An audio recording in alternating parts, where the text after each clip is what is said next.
আমার জন্ম তোমার জন্য, আমার ভালোবাসা শুধু তোমার, যতদিন জীবন থাকে ওহো বলবো শুধু তুমি আমার। ও আল্লাহ রে, জ্বলে গেল রে, পুড়ে গেল রে আমার গালটা। ওই চুপ, একদম নাকামি করবি না। আমি কই ন্যাকামি করলাম? তুমি তো আমার দুটা মানে গাল লাল করার মতো ওষুধ দিলা, তাহলে আমি কি করব? তোর তো মেরে ফেলা উচিত, বেয়াদব একটা। আমি কি করেছি সেটা তো বলবা। তুই আমাকে দেখে গান গাওয়া শুরু করলি কেন? আপু বিশ্বাস করো, আমি তোমায় দেখে গান গাইনি। আমি তোমাকে তো দেখি নাই যে গান ধরবো। তাহলে গান গাইছিলি কেন? কি আজব মানুষ, গান গাই কেন? যখন মন ভালো থাকে তখনই তো গান গাই, তাই না? তা ঠিক তো। তোর মতো পিচ্ছির কিসের জন্য মন ভালো বলতো শুনি একটু। না, আমার বলতে লজ্জা করছে। তুই বলবি নাকি দিব আরেকটা? না থাক, আর দেওয়া লাগবে না। এমনিতেই গালে মনে হয় 10টা আঙুলের দাগ বসে গেছে। তাহলে বল। আসলে আপু হয়েছে কি জানো, আমি না আজকে অনেক সুন্দর একটা স্বপ্ন দেখেছি। কি স্বপ্ন দেখলি তুই? আমি না এত আমি না করিস কেন, বল কি বলবি? আমি না আজকে স্বপ্নে আমার মনের ইচ্ছাটা পূরণ করেছি। কি মনের ইচ্ছা পূরণ করলি? আজকে স্বপ্নে তোমাকে না ইচ্ছা মতো থাপড়াইছি, হা হা হা হা বলে দিলাম দৌড়। আর আসার সময় শুনলাম জান্নাত আপু আমাকে বলছে, কুত্তা শয়তান, তোর যদি হাতের কাছে পাই তাহলে তুই আজ শেষ। ধুর, পাগলের কথায় কি কেউ কান দেয়, তাই না? আমিও দিলাম না। আসলে আজকে বাসা থেকে কলেজে যাওয়ার জন্য বের হয়ে দেখি জান্নাত আপু আমার সামনে দিয়ে কলেজে যাচ্ছে। তাই আমি আজকে সুযোগটা বুঝে দিলাম, পাগলি চেতাইয়া। আসলে পাঠক ভাই, আমি না জান্নাত আপুকে অনেক ভালোবাসি, কিন্তু বলতে পারি না, ভয় করে। দেখছেন ভাই, আমি জান্নাত আপুর প্রেমে এত পাগল হয়ে গেছি যে আপনাদের পরিচয় দিতে ভুলে গেছি। আমি রাজীব, বাবা মায়ের একমাত্র পুত্র সন্তান। আমার আর একমাত্র ছোট বোন আছে যার নাম নীলা। সে আমেরিকাতে তার জামাইয়ের সাথে থাকে, মানে আমার দুলাভাইয়ের সাথে থাকে। আমি ইন্টার সেকেন্ড ইয়ারে পড়াশোনা করি। আর যাকে এত ভালোবাসি তার নাম তো জানিনি, তাও বলছি, সে হচ্ছে জান্নাত। সে তার বাবা মায়ের একমাত্র সন্তান। আর জান্নাত আপু অনার্স 2য় বর্ষে পড়ালেখা করে, আমার থেকে প্রায় 3 বছরের বড়। তাতে কি, ভালোবাসা কি কোনো বড় ছোট মানে? আপনারাই বলুন। কিন্তু তা সে বুঝছে না। আমি যে ওকে বলি নাই, তবে ওইবা বুঝবে কি করে। পরে চলে আসলাম, এসে বন্ধুদের সাথে আড্ডা দিয়ে ক্লাসে চলে গেলাম ক্লাস করতে। আর বরাবরের মতো আজও আমরা বন্ধুরা পিছনের বেঞ্চে গিয়ে বসলাম, আর পড়ার মাঝে মাঝে মেয়েদের সাথে কাগজ ছিঁড়ে গোল গোল করে ওদের মারছিলাম। কিন্তু ওরাও আমাদের সাথে মজা শুরু করে দিচ্ছে। আর ওদের যে স্যার লেকচার দিয়েছে সেদিকে কারো খেয়াল নাই। পরে স্যার তার ক্লাস শেষ করে চলে গেল, আর আমরা আমাদের মতো মজা করে যাচ্ছি। একটু পর সব ক্লাস শেষ করে বাইরে বের হচ্ছি, সবাই মজা করতে করতে। হঠাৎ আমি পড়ে গেলাম, পড়ে গেলাম কারো ধাক্কাকে। কার ধাক্কায় পড়ে গেলাম তা দেখার জন্য আমি একটু প্রস্তুত ছিলাম না। জান্নাত আপু আমাকে ধাক্কা দিছে, আর আমার দিকে এমনভাবে তাকিয়ে আছে যেন আমাকে পুরো গিলে ফেলবে। আমি তার এই রূপ দেখে ভয় দিচ্ছি, এক দৌড়ে বাসায় আসলাম। বাসায় এসে কলিং বেল বাজানোর পর আম্মু দরজা খুলে দিল। আমাকে হাঁপাতে দেখে বলল, কি রে, হাঁপাচ্ছিস কেন? কেউ কি ধাওয়া করেছে? মা কি যে বলবো, তোমার ছেলে আজ প্রাণ নিয়ে যে বাসায় আসতে পেরেছে এটাই অনেক বড়। তা গুণধর ছেলেকে কোন মানুষ বা জিন ধাওয়া করেছে? সে জিন না, কিন্তু সে মানুষরূপী পেতনি গো, পেতনি। তা কে সেই পেতনি? আমাদের বাসায় উপরতলায় থাকে না জান্নাত আপু, ওই আপুটা। কি তুই জান্নাতকে পেতনি বলিস? তোর সাহস তো কম না। আর নিশ্চয়ই তুই কিছু করেছিস, তাই ও তোকে ধাওয়া করেছে। মা আসলে হয়েছে কি, পরে মাকে সব বললাম। তুই একটু মানুষ হ বাবা আমার। আর মেয়েটা অনেক ভালো, তুই ওর পেছনে লেগেছিস কেন? ভালো না ছাই, আমি ওকে কত ভালোবাসি, আর ও কি কিছু বোঝে না? বলে মুখে হাত দিলাম। কি, তুই জান্নাতকে ভালোবাসিস? কি রে, কথা বল, তুই ওকে ভালোবাসিস? আমি মাথা নেড়ে সম্মতি দিলাম। জান্নাত কি জানে? না, ওকে কিছু বলি নাই। জান্নাত তো তোর থেকে অনেক বড়। বড় তো কি হয়েছে? দেখ বাবা, যা করবি ভেবে চিন্তে করবি। আর জান্নাতের যদি বিএফ থাকে তখন কি হবে? তা তুমি চিন্তা করো না, আমি জানি ওর কোনো বিএফ নেই। না থাকলেই ভালো। যা যা, ফ্রেশ হয়ে নে, আমি খাবার দিচ্ছি। যাচ্ছি। পরে আমি গোসল করে দুপুরের খাবার খেয়ে ঘরে এসে ঘুম দিলাম। এক ঘুমে বিকালে উঠলাম। ঘুম থেকে উঠে ছাদে গেলাম, গিয়ে দেখি জান্নাত আপু দাঁড়িয়ে আছে। পিছন থেকে গিয়ে বললাম, আপু আমাকে মাফ করে দাও, আমি ওই সময় ইচ্ছা করে ধাক্কা খাই নাই। জানি। আচ্ছা তোমার কি মন খারাপ? কেন তোর এমন মনে হলো? তোমাকে দেখে মনে হচ্ছে তোমার মন খারাপ। আচ্ছা বাদ দে এই কথা, তুই বল তোর জিএফ কেমন আছে? আস্তাগফিরুল্লাহ, নাউজুবিল্লাহ আপু, আমার কোনো জিএফটিএফ নেই। কি বলিস? আর আমিও বা কাকে জিজ্ঞেস করলাম? তুই তো পিচ্ছি, তোর আবার জিএফ আসবে কোথা থেকে? আপু, তুমি কিন্তু আমাকে অপমান করছো। তোর আবার মান অপমান আছে নাকি? নাই মানে অনেক বেশি আছে। আর আমার বয়স 19 হলে পিচ্ছি হলাম কিভাবে? ও লে লে লে, এই পিচ্ছির দেখি 19 বছর হয়ে গেছে, আমার বিশ্বাস হয় না। তা কি করলে তোমার বিশ্বাস হবে শুনি? সেটা আমি কি জানি? আমি জানি কি করলে বিশ্বাস করবা। কি করবি তুই? দেখাচ্ছি কি করি। বলে জান্নাত আপু জড়িয়ে ধরে প্রায় 5 মিনিট ধরে আমার ঠোঁটটা এক করে দিলাম। জান্নাত আপুকে কিস করার পর যেই না ছাড়া পেল। পিচ্ছির শৈতান কুত্তা, তুই আমার সাথে এটা কি করলি? উফ আপু, লাগছে তো। আর আপনি তো বললেন আমি পিচ্ছি না, বড় হয়েছে সেটা প্রমাণ। তাহলে এখন কেন মারছেন? হুম, কিন্তু তাই বলে তুই এভাবে অপমান করবি? শৈতান একটা। আচ্ছা, আমি না হয় জোর করে করলাম কিস, তাহলে তুমি বারণ করলে না কেন? তুমিও তো আমার সাথে মত দিলে কেন? তার মানে তুমি এটাই চাইছিলে, তাই না? না মানে এটা কেন চাইবো? কারণ তুমি আমাকে ভালোবাসো তাই। তোকে কে বলছে আমি তোকে ভালোবাসি? আর আমি কি তোকে কোনোদিনও বলছি যে আমি তোর মতো পিচ্ছিকে ভালোবাসি? বারে, কি বললে? আমি বুঝি না? বুঝি। তুমি সবসময় আমার সাথে কথা বলতে আসো, আবার বের হওয়ার আগে তুমি নিজে থেকে বের হয়ে যাও, যাতে আমার সাথে ইচ্ছা করে ঝগড়া করতে পারো। আর আমি যে পিচ্ছি না সেটা কিন্তু একটু আগে প্রমাণ করলাম। আবার যদি প্রমাণ হয় তাহলে এবার কিন্তু কিস করলে 5 মিনিটে না, 10 মিনিট আগে ছাড়বো না বলে দিলাম। ওই রাচিব, এবার কিন্তু বেশি বেশি হচ্ছে। তুই কিন্তু আমার হাতে এবার মার খাবি বলে দিলাম। কেন? সত্যি কথা বলছি তাই কি মাইর দিবা? আজকাল সত্যি কথার দাম নাই। তাছাড়া তুমি যে আমাকে ভালোবাসো সেটা আগে বললেই তো পারতে। ওই, আমি তোকে ভালোবাসি না, আর তুই আমার ছোট। ভাবলি কি করে যে আমি তোকে ভালোবাসবো? দূর হ সামনে থেকে। ভালোবাসো না তো আমাকে? না, বাসি না। সামনে যা তো, সামনে থেকে। আচ্ছা যাচ্ছি। তারপরে কিন্তু আমাকে কিছু বলতে আসবে না যে তুমি আমায় ভালোবাসো। তখন কিন্তু আমি তোমাকে মারবো বলে দিলাম। আমি বলবো তোকে ভালোবাসি? এটা কখনো হবে না বলে দিলাম। আর এখন যা তো এখান থেকে, নয়তো আমি চলে যাচ্ছি। তুমি গেলে যাও, আমি এখন যাব না, একটু এখানে লাইন মারবো। কি? কার সাথে লাইন মারবে? সেটা আমি তোমায় কেন বলবো? বলিস না। বলেই জান্নাত আপু চলে গেল। আর আমি ফোন বের করে ফারজানাকে আমাদের বাসার ছাদে আসতে বললাম। ফারজানা আমার সাথে পড়ে আর আমার পাশের বিল্ডিংয়ে থাকে, কিন্তু ফারজানা আমাকে একটু একটু ভালোবাসে। আমি পেছনে ছাদের গেটে তাকিয়ে দেখি কারো ছায়া দেখা যাচ্ছে, মনে হয় জান্নাত আপুর। তাই শিওর হওয়ার জন্য ফোনে মিথ্যা কথা বলার নাটক করলাম। আর দেখি ওই যে ছায়া গেটের ভেতর থেকে বের হচ্ছে। এটা জান্নাত আপু। পরে মিথ্যা নাটক বন্ধ করলাম, এখন আসল নাটক করব। একটু পরে ফারজানা আসলো।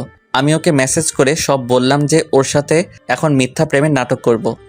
এই, আমার বাবুটা কেমন আছে? আমার বাবুনি আমার কাছে আসলে কি খারাপ থাকা যায়? তা বাবুনি, তুমি কেমন আছো? আমিও ভালো আছি। আমার বাবুটা? তা আমার বাবুনি কি দুপুরে খাইছে? খাইছি।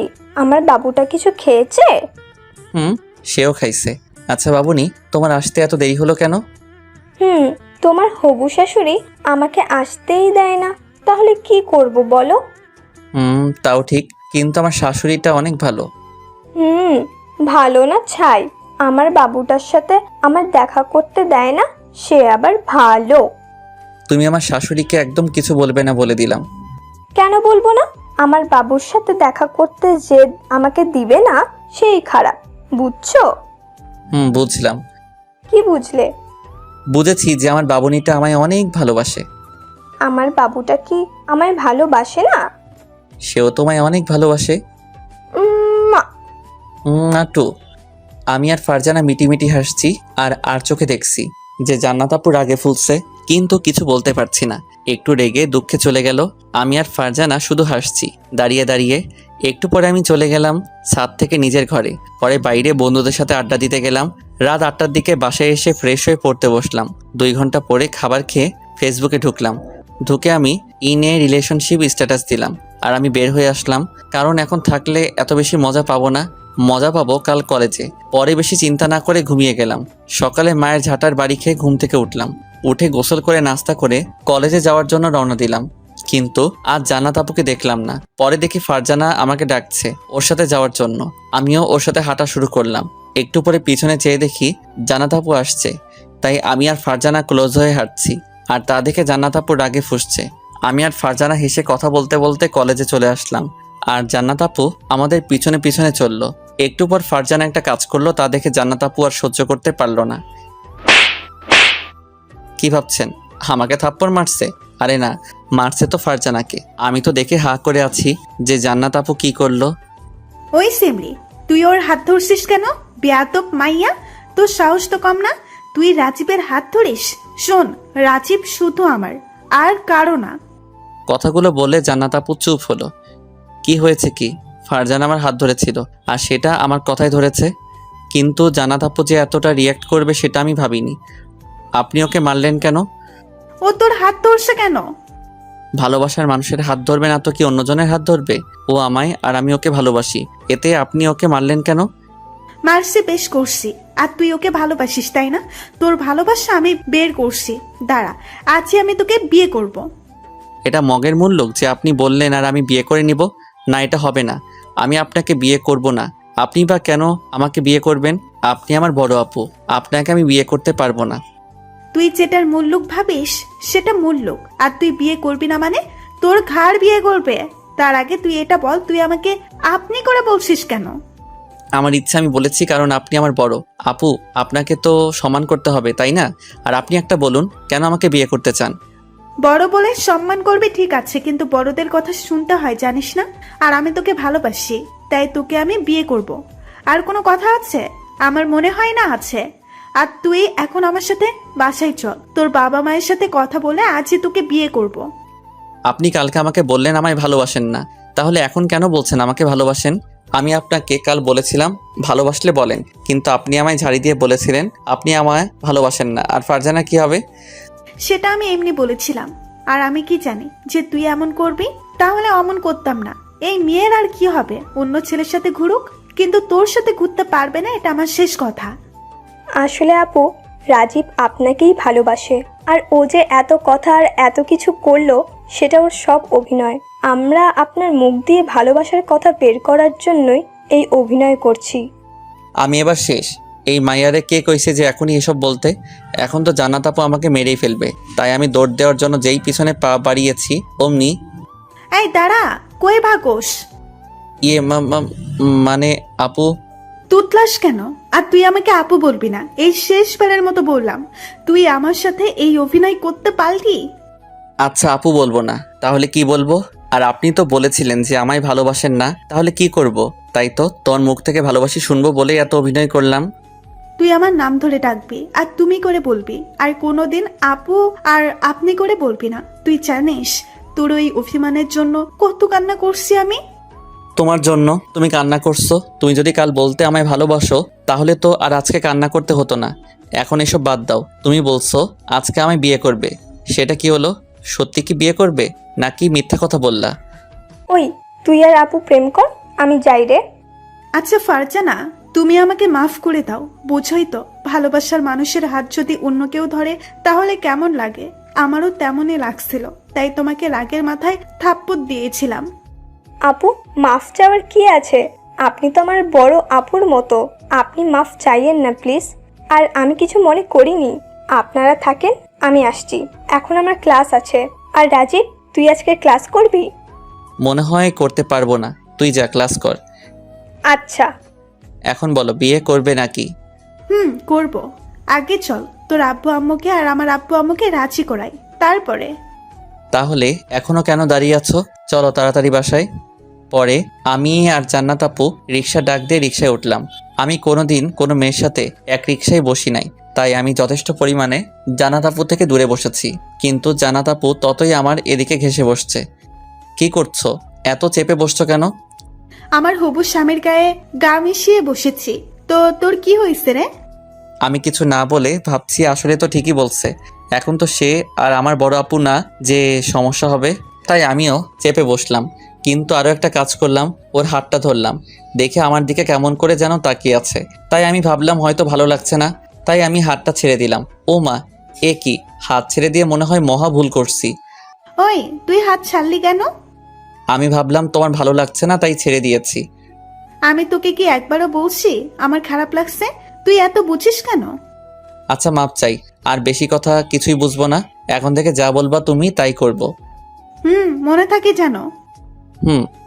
পরে জান্নাত আপু নিজেই আমার হাত ধরলো, এমনভাবে ধরেছে মনে হয় আমি কোনো পলাতক আসামি যে ছেড়ে দিলেই আবার ভেগে যাবে। পরে বাসায় আসলাম, বাসায় সিঁড়ি দিয়ে উঠেছি, এমন সময় জান্নাত আপু আমায় বলল, তুই ঘরে গিয়ে তোর মাকে বলবি, আর তোর মা যেন তোর আব্বুকে বলে যে যদি আজকে আমার সাথে যদি তোর বিয়ে না দেয় তাহলে আমি সুইসাইড করব। তাহলে দেখবি বিয়ে দিয়ে দিবে, আর আমিও এরকম কথা বলবো। আল্লাহ কি সাংঘাতিক মেয়ে গো তুমি। আমি আমার ভালোবাসা পাওয়ার জন্য সব কিছু করতে পারি, আর যদি আমাকে বিয়ে না দেয় তাহলে সত্যি কথা আমি সুইসাইড। আর বলতেই দিলাম না, তার আগে 4 ঠোঁট এক করে দিলাম। কিছু সময় পরে বললাম, আর কোনোদিনও এই কথা শুনলে তোমার আগে এবার আমিও কিচ্ছু বলতে পারলাম না। এবার আমার ঠোঁট বন্ধ করে দিছে ছাড়ার পরে। তুইও আর বলবি না, বললে খবর আছে। আচ্ছা বলবো না। আচ্ছা যা গিয়ে বল, আমিও বলি। হুম। পরে আমি জান্নাত আপুকে ওর বাসায় পর্যন্ত দিয়ে আসলাম, আর আমি বাসায় এসে মাকে বললাম যে তোমার বৌমা রাজি হয়ে গেছে আর ও আমাকে অনেক ভালোবাসে। পরে জান্নাত আপু যা যা বলল ওইটাও বললাম। শুনে আম্মু বলল যে আম্মু নাকি আব্বুর সাথে কথা বলবে। আম্মু আব্বুর কাছে গিয়ে, তোমার সাথে আমার কিছু কথা আছে, সময় হবে? তোমার কি আমার সাথে কথা বলার জন্য অনুমতি নিতে হবে নাকি? না, কথাটা এমন যে তাই নিচ্ছি। কি এমন কথা বলো শুনি। আমাদের উপরের ঘরের মুর্শিদ ভাইয়ের মেয়ে জান্নাত আছে না, ওনা সুইসাইড করবে। কি বলো এসব? ও কেন সুইসাইড করবে? শুনেছি মেয়েটা অনেক ভালো, কিন্তু একটু রাগী, তাহলে সুইসাইড করবে কেন? ও বলেছে আজকে রাতের মধ্যে যদি বিয়ে না দেয় তাহলে নাকি ও সুইসাইড করবে।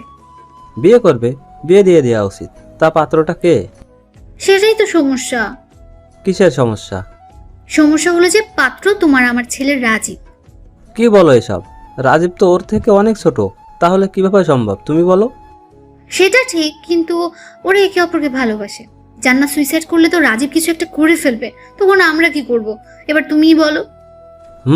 তাই বলে নিজের থেকে 3 বছরের বড় মেয়েকে বিয়ে করবে? তো কি হয়েছে?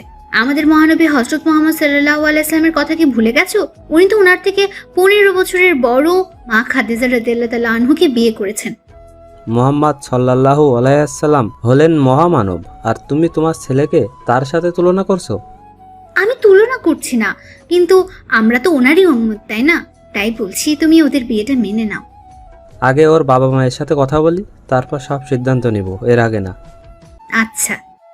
পরে আব্বু বাসা থেকে উঠে মনে হয় জান্নাতের বাসায় গেল, আর আমি এসব কথা আড়াল থেকে শুনছিলাম। পরে আম্মু আমার কাছে এসে, তোর বাবাকে বলেছি, এখন জান্নাতের বাসায় গেছে মনে হয়, আজই তোদের বিয়ে হয়ে যাবে। আম্মু তোমাকে অনেক ধন্যবাদ। ধুরবোকা ছেলে, মাকে ধন্যবাদ দে কেউ? না মা, কিন্তু তোমার মতো কেউ হয় না। এখন যা একটু রেস্ট নে, তোর আব্বু আসুক, দেখি কি বলে, পরে শপিং করতে যাবি। আচ্ছা। পরে আমি রেস্ট নিতে গেলাম। আসলে আমার আব্বু আর আম্মু অনেক ভালো। আমি আমার আব্বু আম্মুর সাথে অনেকটাই ফ্রিভাবে কথা বলি, কারণ তারা আমায় বলে মনে যা আসে সব প্রকাশ করতে, নয়তো ভবিষ্যতে কষ্ট পেতে হয়।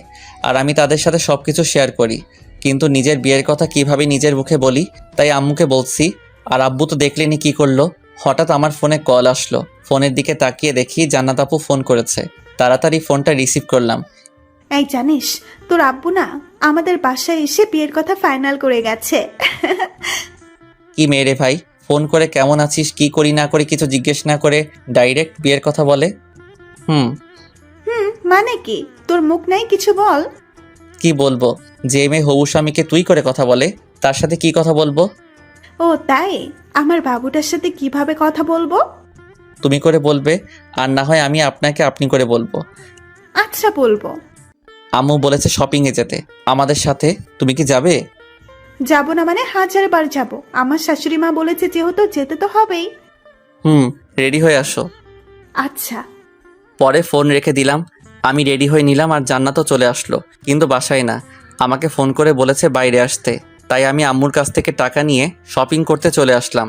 আমরা দুজনে শপিং করে বাসায় এসে দেখলাম আমার সব কাজিনরা, চাচা চাচি, খালা খালুরা চলে আসলো, আর আমার কিছু বন্ধুরাও চলে আসলো। বুঝতে পারছি এগুলো সব আমার আম্মুর কাজ, কিন্তু আমার বোনটা আসতে পারবে না।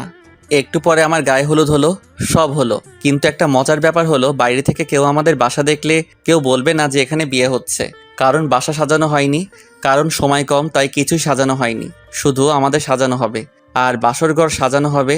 পরে আমাদের বিয়েটা হয়েই গেল, আর শালা বন্ধুগুলো আমারে যাইতেই দিবে না বাসর ঘরে। মনে হয় রাত প্রায় 11টা বাজে, তখন যাইতে দেয় আর বলে, আরে ভাই, বিয়ে তো করলি, এখন তো ভুলে যাবি, তাই যাওয়ার জন্য পাগল হয়েছিস। কি করবো আর, তাই মুখ বুজে সহ্য করে নিচ্ছি। একটু পরে যা দেখলাম তা দেখার জন্য একটু প্রস্তুত ছিলাম না। নতুন বউ এত রাতে ছাদে আসছে, মানে জান্নাত আপু আসছে, আর আইসাই এই শয়তানগুলো, তোরা এখানে কি করিস? আর তোরা রাজীবকে এভাবে আটকিয়ে রাখছিস কেন? যা এখান থেকে, কাজ নেই তোদের? যাচ্ছি আপু। আর তুই এখানে কি করিস? খালি বন্ধুদের সাথে আড্ডা আর আড্ডা, তাই না? আজ থেকে তুই আমাকে টাচ করবি না, শয়তান একটা। বলেই চলে গেল। আর আমি আবুলের মতো দাঁড়িয়ে ওর যাওয়া দেখছি। এটা কি হলো আমার সাথে?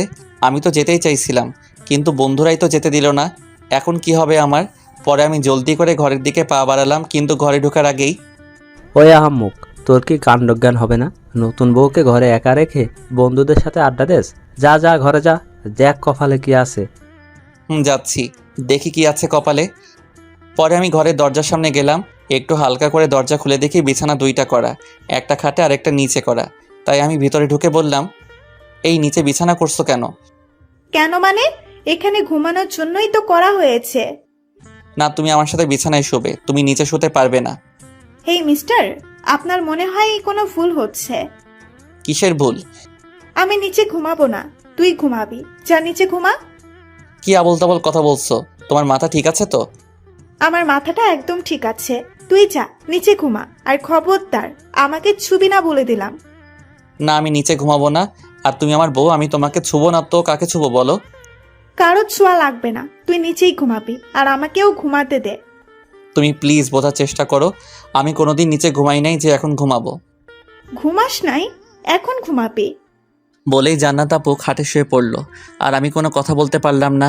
আমি কি করব তাই বাধ্য হয়ে নিচে শুয়ে পড়লাম। দূর, ঘুমও আসছে না তো, ভালো লাগছে না।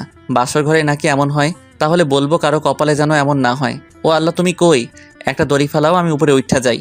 আর ভালো লাগে না। এইসব ভাবতে ভাবতে ঘুমিয়ে গেছি, কখন বুঝি নাই।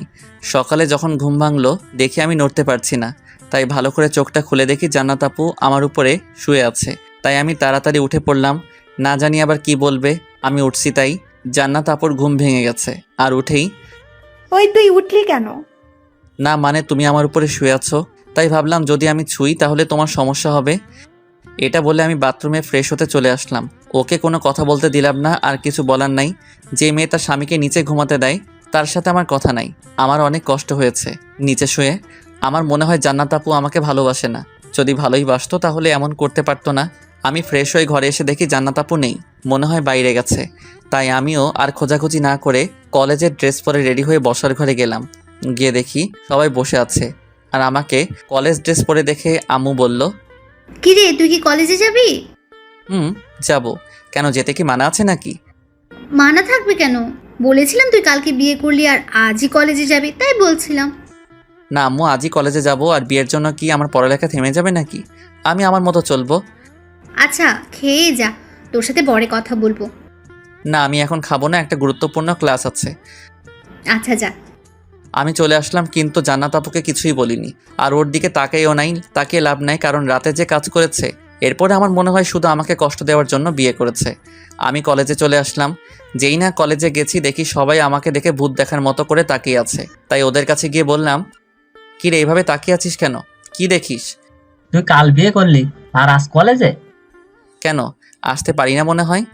আসতে পারিস, কিন্তু এখন নতুন বিয়ে হয়েছে। ওই তুই ভাবির সাথে মজা করবি কয়দিন, আর তুই কলেজে চলে আসলি, তাই বললাম। আমার ইচ্ছা, আমার যখন মন চাই কলেজে আসবো, যখন মন চাইবে না কলেজ থেকে চলে যাব। ওরা আর কিছুই বলল না। ওরা বুঝে গেছে আমার মন খারাপ, তাই এমন করছি। পরে আমি সব ক্লাস করে বের হলাম। যেখানে আমি একদিনও সব ক্লাস করি না সেখানে আমি আজ সব ক্লাস করছি। আর তা দেখে অবাক সবাই। আমার ফোন বন্ধ ছিল, কেউ ফোন দিতে পারবে না। তাই একটা কাজ করি, তাহলে তো বন্ধুদের সাথে আড্ডা দেই, তখন দেখি মন ভালো হয় নাকি। পরে চলে গেলাম বন্ধুদের সাথে আড্ডা দিতে। প্রায় রাত 8টা পর্যন্ত আড্ডা দিলাম। পরে মোবাইল খুলে দেখি মায়ের আর বাবার নাম্বার থেকে 100টা কল আসছে, আর জান্নাত আপুর নাম্বার থেকে 150টার মতো। তাই আমি ভাবলাম বাসায় কিছু একটা হয়েছে কিনা, তাই তাড়াতাড়ি বাসায় রওনা দিলাম। হাঁটতেছি, এমন সময় দেখি জান্নাত আপুর ফোন আসছে। আমি ওর ফোন ধরলাম না, আবার হাঁটা শুরু করলাম। কিছু দূর হাঁটতেই মায়ের নাম্বার থেকে ফোন আসলো, রিসিভ করলাম। মা বলো। হারামজাদা, তুই সারাদিন ধরে বাসায় ফিরিস না, আর তোর ফোন বন্ধ কেন? মা, আমি বন্ধুদের সাথে আড্ডা দিচ্ছিলাম তাই দেরি হয়ে গেছে, আর ফোন এমনি বন্ধ করে রেখেছিলাম। তুই এক্ষুনি বাসায় আয়। বাসার কাছে আছি, আসছি আমি। পরে ফোন কেটে দিয়ে বাসার দিকে আসলাম। বাসায় এসে কলিং বেল দিতে দরজা খুলে গেল। মনে হয় আমার জন্য অপেক্ষায় ছিল। আমি ভিতরে ঢুকে অবাক। আমি ঘরের ভিতরে ঢুকে দেখি মা বাবা, জান্নাতের মা বাবা সবাই বসার ঘরে বসে আছে, কিন্তু জান্নাত আপুকে দেখছি না। জান্নাত কই গেল? আইসে হারামজাদা। ওই কই ছিল এতক্ষণ? তুই জানিস ঘরের কি অবস্থা? কি হয়েছে ঘরে? তুই জানিস বৌমা এখনো কিছু খায়নি, সেই সকাল থেকে না খেয়ে আছে। ও কেন না খেয়ে আছে? তুই নাকি ওর সাথে রাগ করেছিস, তাই না খেয়ে আছে। আমি দেখছি বলে নিজের ঘরের কাছে আসলাম। দেখি গেট লাগানো। কয়েকবার টোকা দিলাম, পরে আমার কণ্ঠ পেয়ে দরজা খুলে গেল। দরজা খুলতে দেরি, কিন্তু আমাকে টেনে নিতে দেরি হলো না। আমার শার্টের কলার ধরে টেনে নিয়ে দরজা লাগিয়ে শুরু করে দিল। কি শুরু করলো বুঝেন নাই তো? দাঁড়ান বুঝিয়ে বলি। জান্নাত আপু আমাকে ভিতরে নিয়ে আমার সুন্দর গায়ের উপরে ভালোবাসার অত্যাচার শুরু করে দিল। কি হচ্ছে এটা? আমার দম বন্ধ হয়ে যাচ্ছে তো, ছাড়ো। চুপ করে থাকো, বেশি কথা বলবে না। যা করছি করতে দাও। সারাদিন কষ্ট দিয়ে তো মন ভরেনি, একটু আদর করছি তাও ওনার সমস্যা। আমি কিভাবে কষ্ট দিয়েছি? তুমি তো আরামেই আছো তাই না? আর এখন কেন কান্না করছো? আমি কই আরামে আছি? তুমি না থাকলে যে আমার কিছুই ভালো লাগে না। আর আমি জানি তুমি কেন এত রাগ করে আছো। তুমি সারাদিন মোবাইল কেন বন্ধ করে রাখছো, এটা বলো। আমার ফোন আমি বন্ধ করেছি, এতে তোমার কি? তুমি নিজের মতোই থাকো। আর আমি তোমার উপর রাগ করিনি। আর তুমি সারাদিন না খেয়ে আছো কেন? যাও খেয়ে নাও। আমি তো তোমাকে ছাড়া খাবো না। আগে তুমি খাবে, পরে আমি খাবো। আমি জানি তুমি আমার উপর রাগ করে আছো। না খাইলে নাই, আমি খাবো না। আর আমি কেনই বা রাগ করবো তোমার উপরে? তুমি তো কোনো অন্যায় করনি যে আমি রাগ করব। না, আমি কালকে তোমার উপর অন্যায় করেছি, দোষ করেছে তোমার বন্ধুরা, কিন্তু আমি শাস্তি দিছি তোমাকে। আর এই শাস্তির ফল পাচ্ছি আমি। আমি তো তোমাকে কিছু বলিনি যে তুমি শাস্তির ফল পাচ্ছ। আর তুমিও বা কখন আমাকে শাস্তি দিলে? আমার তো মনে নেই। আমি জানি তুমি যা করো সব সঠিক কাজ করো। তুমি তো কোনো ভুল করতে পারো না, সব ভুল তো আমি করি। দেখো, সারাদিন অনেক কষ্ট দিয়েছ, প্লিজ আর কষ্ট দিও না। আমি আর নিতে পারছি না, প্লিজ আমাকে মাফ করে দাও। তুমি কোনো ভুল করো নাই, আমি ভুল করেছি।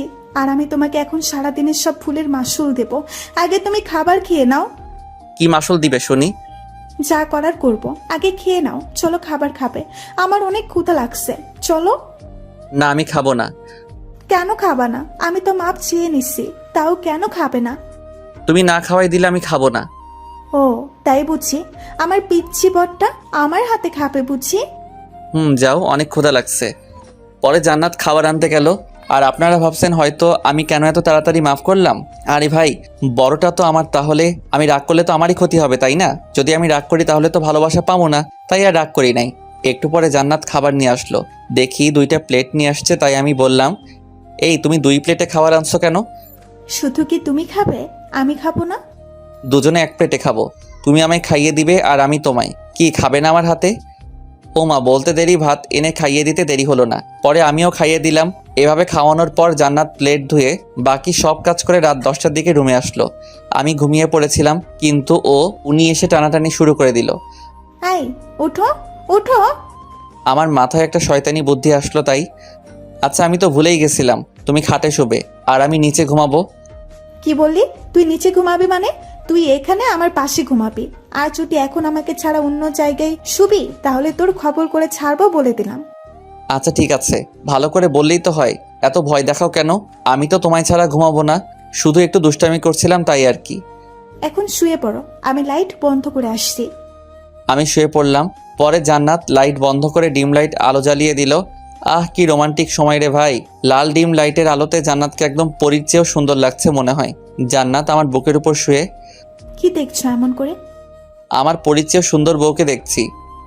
শুধু কি দেখেই যাবে নাকি আর কিছু করবে? আর কি করব? না, কিছু করা লাগবে না, তুমি ঘুমাও। বলেই আমার বুকের থেকে বালিশে শুয়ে পড়ল।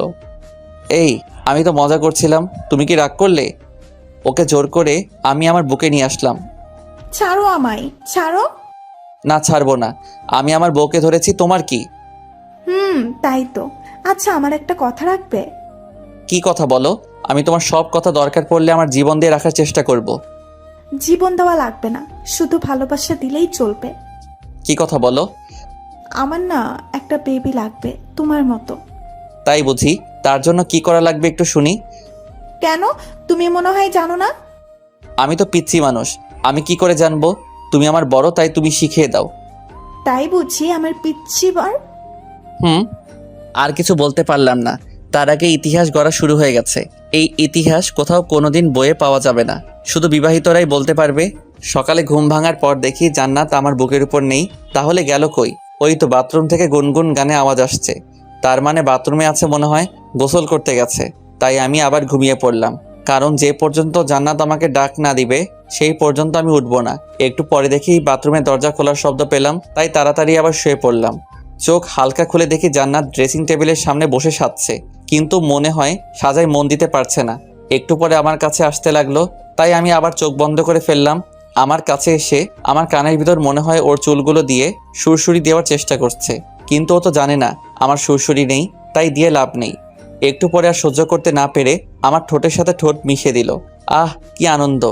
এই আনন্দ কি আর সহ্য হয়? তাই আমিও রেসপন্স করা শুরু করে দিলাম। প্রায় 5 থেকে 7 মিনিটের মতো সুখের সাগরে ভাসলাম আমরা দুজনে। জান্নাত যখন ছাড়া পেল, ওরে দুষ্টু পিচ্ছি বড় আমার, জেগে মজা নেওয়া হচ্ছে তাই না? তো কি করব? ঘুম থেকে উঠে দেখি তুমি নেই। পরে দেখি বাথরুম থেকে বের হচ্ছ, তাই ভাবলাম একটু দুষ্টামি করি, যদি কোনো ভালো কিছু হয়। তাই নাকি? তো কি ভালো হয়েছে শুনি? এই যে ইয়ে হয়েছে, এইটাই তো ভালো। যা দুষ্টু, তোমার কোনো শরম নেই।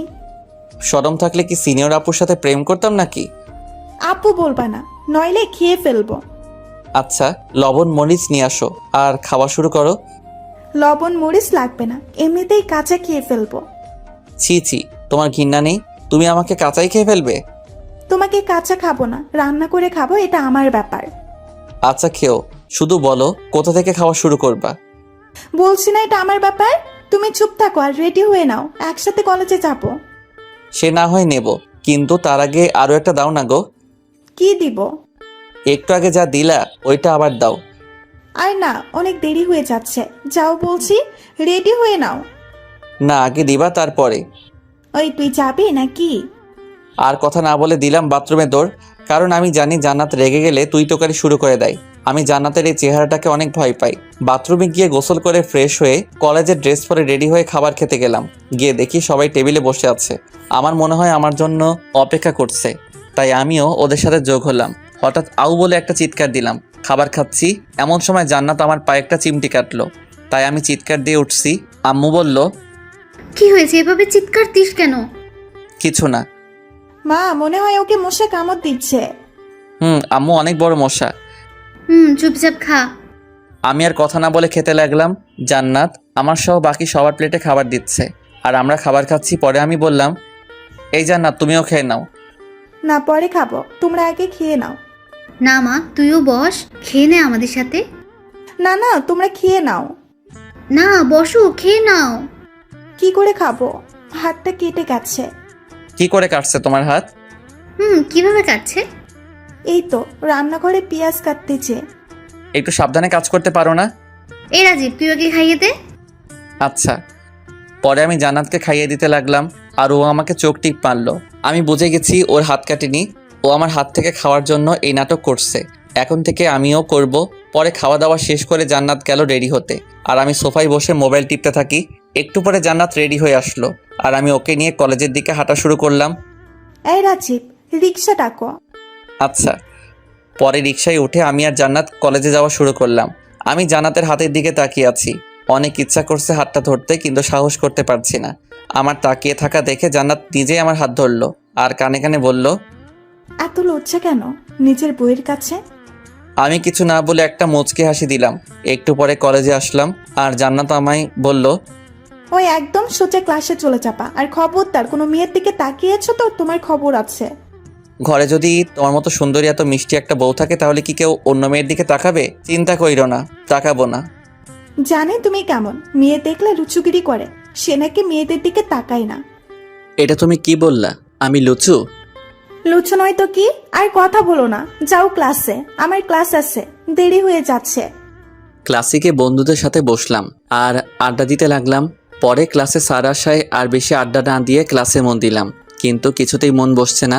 বারবার কাল রাতের ইতিহাসের কথা মনে পড়ছে। পরে ক্লাস করে বন্ধুদের সাথে আড্ডা দিতে বের হলাম। ক্যাম্পাসে দেখি জান্নাত দাঁড়িয়ে আছে আর কার সাথে কথা বলছে। কার সাথে কথা বলছে তা দেখার জন্য আমি একটু সামনে এগিয়ে দেখার চেষ্টা করলাম। এ কি, এ তো নিলয় ভাই, ইনি তো জান্নাতের সাথে পড়েন। একটু সামনে গিয়ে দেখি কি বলে ওরা। প্লিজ জান্নাত, একটু বোঝার চেষ্টা করো।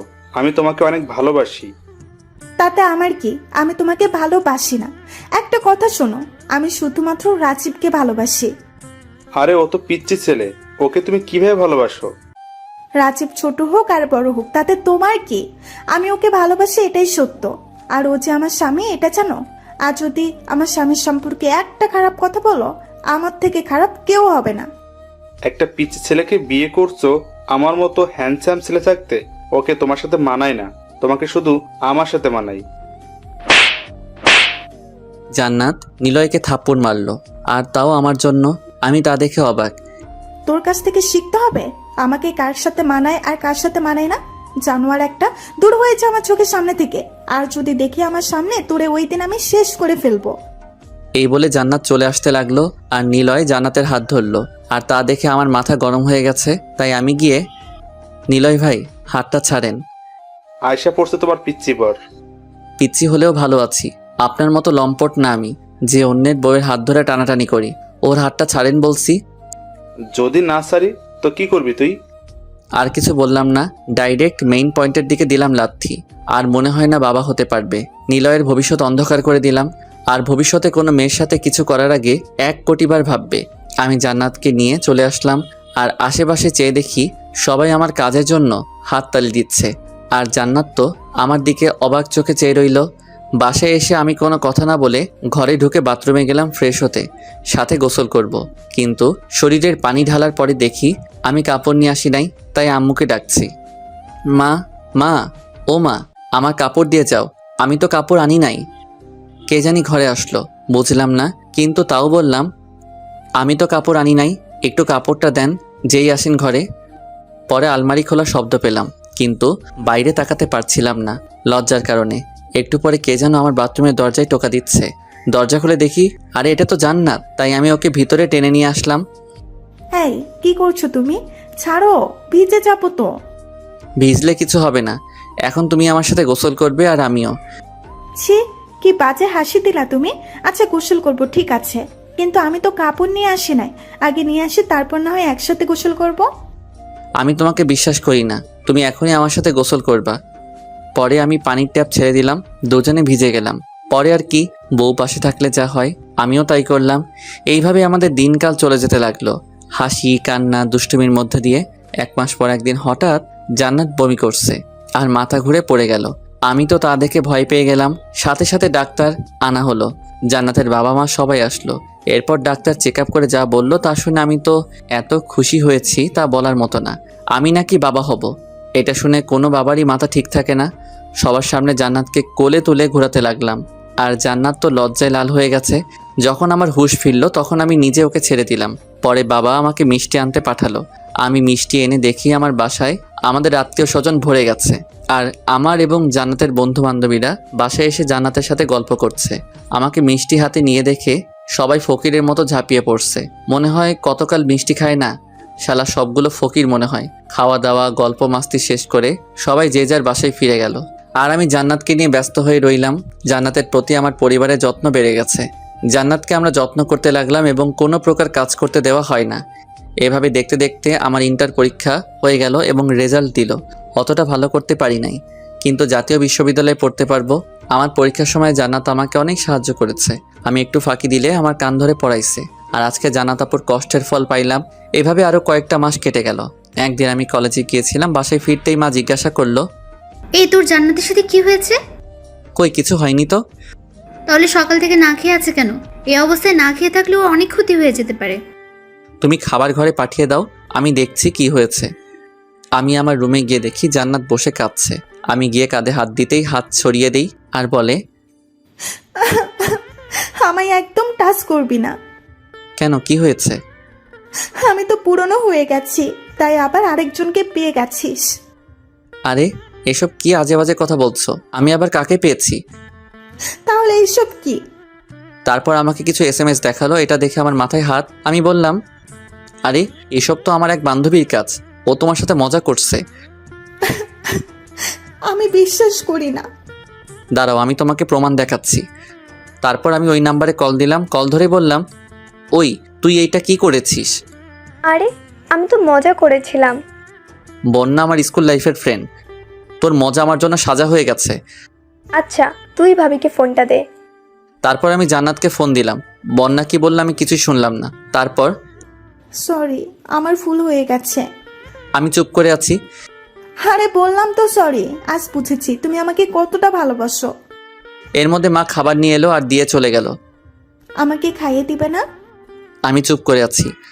এবার কথা না বললে কিন্তু আমি ওই দূর আকাশে চলে যাব। কথাটা শোনা মাত্রই আমি জড়িয়ে ধরলাম আর বললাম, ভুল করেও আমাকে ছেড়ে যাওয়ার কথা বলবে না, তাহলে যে আমি বাঁচবো না। এটা শুনে কেঁদে দিল আর বলল, এতটা ভালোবাসো আমায়? নিজের থেকেও বেশি। তারপর আমি জান্নাতকে খাইয়ে দিলাম। ধীরে ধীরে ডেলিভারির দিন ঘনিয়ে আসতে লাগলো আর মনে হতে লাগলো আমি জান্নাতকে হারিয়ে ফেলবো না তো। আজকের জান্নাতে ডেলিভারি হবে, না জানি কি হয়। আল্লাহ তুমি দেখো আমার সন্তান আর জান্নাতের যেন কিছু না হয়। আজ যেন ভয়টা আরও বেশি করছে। এখনও ডেলিভারি শেষ হয়নি। কিছুক্ষণ পর ডাক্তার বাইরে এসে বলল, শুভকামনা রাজীব সাহেব, আপনার মেয়ে সন্তান হয়েছে। আমি তো শুনে কেঁদে দিয়েছি খুশিতে। পরে চোখ মুছে, জান্নাত কেমন আছে? জান্নাত এখন সুস্থ আছে, তবে জ্ঞান ফিরে আসেনি। জ্ঞান ফিরে আসলে সবাই দেখতে পারবেন। এটা বলে ডাক্তার চলে গেল। সবাই আমার মেয়ের কাছে গেল, সাথে আমিও গেলাম। আমার মেয়ে দেখে একদম ওর মায়ের মতো হয়েছে। পরে সবাই আমার মেয়েকে নিয়ে জান্নাতের কাছে গেল, সাথে আমিও আছি। জান্নাতের কাছে গিয়ে প্রথমে আমি ওর কপালে একটা চুমু দিলাম আর সবাই যে যার মতো চলে গেল। আমি আমার মেয়েকে জান্নাতের কোলে দিলাম মেয়েকে পেয়ে চোখ দিয়ে পানি পড়ে কেন? আর আমি ওর চোখের পানি মুছে দিয়ে বললাম, আরে পাগলি কাঁদে না, আমাদের মেয়ে তো, এতে কাঁদার কি আছে? আমি কই কাঁদছি, শুধু অবাধৈর্য পানি বেরিয়ে আসছে আনন্দে। আমি হাসবো না কাঁদবো বুঝতেছি না, তাই আমি আর কিছু বললাম না। জান্নাতকে রিলিজ করে দিল, কারণ বেশি কিছু হয়নি তাই জলদি ছুটি দিল। জান্নাত আর আমার মেয়েকে পেয়ে বাড়ির সবাই আনন্দের সীমা নাই। গল্পটা কেমন লাগলো জানাতে ভুলবেন না। ধন্যবাদ সবাইকে।